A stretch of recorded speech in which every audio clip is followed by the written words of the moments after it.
All right, as requested, I compiled a bunch of finance tips and tricks to help those individuals out, especially ones that are first starting out as a first responder. I personally empathize as I work as a full time EMT throughout college to essentially pay for my degree. Although I did major in business, most of these things are really from failures, personal experience, as well as research that I did. So you individuals don't have to. Hopefully, it's helpful. These tips are not going to change your life or get you out of bankruptcy, but it will help you get maybe more on track and maybe help you save some money. This is general information, not financial tax or legal advice. I am not your financial advisor and consider your situation and consult a qualified professional before making a decision. Investing involves risk, including the loss of principal. This first tip is about how to get free financial advice or a consultation. Most of us do not have a parent or friend that knows a bunch about finance to help you whenever you want. So here's how you do it. If you have some amount of savings and you're unsure where to start, consider scheduling a free meeting/call with a financial advisor at a firm like Charles Schwab, either in person or over the phone. It's free and they will give you a personalized guidance, and there's no obligation to follow through if you're not interested. So regardless if you decide to go to a firm like Charles Schwab or somewhere else, if you have an abundant amount of savings and you're not doing anything with it, one thing I recommend is getting some ETFs or index fund of some kind, and I'm going to go into that in just a second. Look at any S&P 500 index funds, such as Vanguard's or Schwab's, for example, which have historically provided strong long-term returns. These funds have had an average annual return of approximately 10% since it started in 1957. All right, if you are against both those options to get a free consultation or invest in an ETF or index fund, another great option is at least putting in a high yield savings account. You won't earn a huge return, but a high yield savings account allows you to earn at least some interest around 2 to 5%, which is better than letting your money sit idle. Some examples include Capital One, SoFi Checkings and Savings, Open Bank, Amex, and others. All right, so some other viable options are some apps. So there are apps like Acorns and SoFi Invest, where essentially you pay a monthly subscription. Usually it's like $6 or $12 a month, and you pretty much choose your risk level, and they automatically make investments for you. All right, this next one is for those that have kids. I personally do not have them right now, but a custodial Roth IRA is a great resource to use, essentially for kids doing lawn mowing or other kind of part-time jobs. They can actually put that money away that is tax-free. They will not be able to access it until they're of legal age. They can also use it for retirement later on, and that money can grow over time. This next one is about adding your kid as an authorized user on your credit card. Although you may not want to have them use it, if you have good credit card history, it actually allows them to start building up a good credit score through your credit score. So definitely do not do this if your credit history is not the best. Okay, next is a 529 educational plan. What this does is for educational savings. So if you have a child and you want to start saving for college, it pretty much is a way to have tax-free amount for any educational purposes. So books, room board, tuition, things like that. All right, this next one is kind of obvious, but for those that don't know, if your employer offers you a 401k plan and they match it, always accept that match. So for example, if your employer is paying you, let's say $1,000 a month, and they match 5%, you put in $50 a month, they pay you $50 a month. Although you will not be able to access it till after retirement unless you want to pull early, this is a way to gradually make some money that's actually not yours in the first place.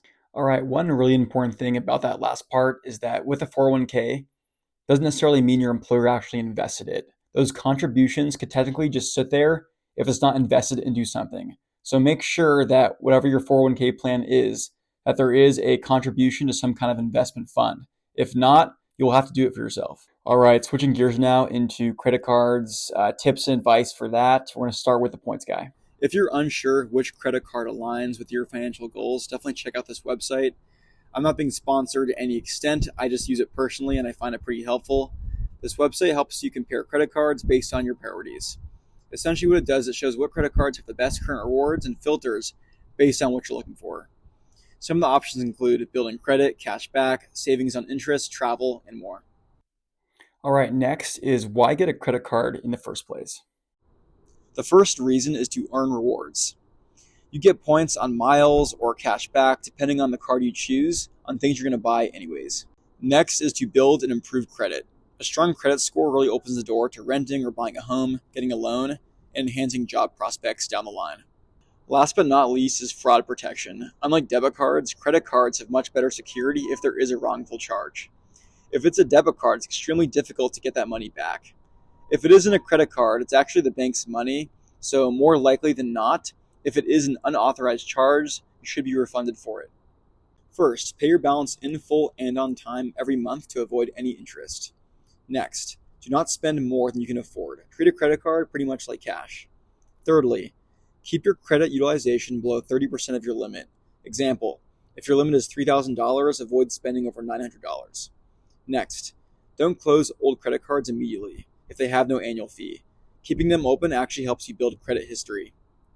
Next is a regular review. I personally review my statements every month. Next, set up automatic payments if you're afraid that you're going to miss your payment date. Next, avoid opening up too many credit cards all at once. Too many inquiries can lower your credit score.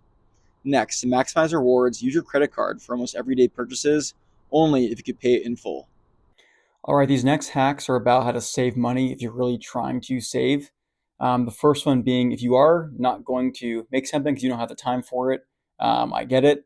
I'd recommend not going to a sit down restaurant. Takeout's fine, but tax and tip could add a lot of money to that. Another big way to save money is kind of random and surprising, but coffee and energy drinks actually add up pretty substantially. If you spent $6 a day on either of those over the course of a year, 365 days, it's about over $2,000. So that money definitely adds up. So I recommend just making coffee at home or finding another alternative. All right, next is living spaces. So I recommend either doing a co-living environment or not renting an apartment on your own. Get very costly. Maybe don't do what I did. I lived in a 3-bedroom apartment with 5 people for 3 years. That was a little extreme, but you are going to be saving a ton of money if you are not living on your own. The next one's going into subscriptions. For example, if you have an iPhone, you could actually type in subscriptions on your settings and it'll actually tell you what you are subscribed to through your Apple ID account. The other big thing is unsubscribe for any clothing or merchandise email threads that you are on. That reduces temptation. Other big one, kind of a hot take, most people disagree with me, but any Netflix accounts, you probably don't even need them if you have other priorities. I personally like to prioritize working on the app, so I do not have any movie subscriptions, but if you can, at least share it with your family members or friends and save some money. Next one is actually a flight prompt to put into Claude, Chat, or another AI if you're choosing to essentially get a cheaper flight option. The flight prompt reads as follows. Find the cheapest way to fly from destination A to destination B from date A to date B. Compare this across Google Flights, specific airlines, and other booking websites to find the most cost-effective option. For this next one, I'm going to talk about how to sell your electronic devices through Costco. So what you want to do to get started is go to the Costco trade-in page and get an instant quote by choosing your device and condition. Then either print a prepaid shipping label or have a box sent to you. After you mail it in, the device is inspected and data wiped, and you're paid pretty much with a digital Costco shop card. So according to the Costco portal, it says the trade-ins can be worth up to $2,500 in Costco shop card credit. But the amount does depend on the exact model, storage, and things like condition of your item. All right, itemized receipts for security deposits. Although this is not required by the landlord to provide, you can request this. I've moved over 7 times in my life, and I've saved a ton of money doing this particular trick. A lot of times when you first move out of a rental home or apartment, they just send you on your way and you lost that whatever money you paid for your security deposit. In reality, you can request for this and actually holds them accountable, and maybe you won't have to pay as much. You might get some money back from your security deposit. All right, next I'm going to talk about conventional 97. Essentially what this is for first-time homebuyers that are eligible. You have to put 3% down and essentially 97% is covered by the home's value. Another big way to save a ton of money is maintenance of your house and your car. As far as your house goes, simple things like garbage disposal, patching a hole in the wall, these things can be easily looked up on YouTube and really affordable if you don't actually pay somebody to do it.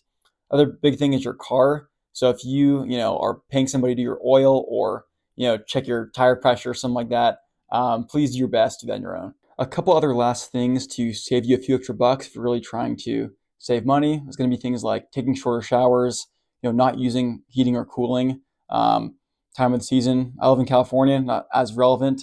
But if you are somewhere else, might be more necessary.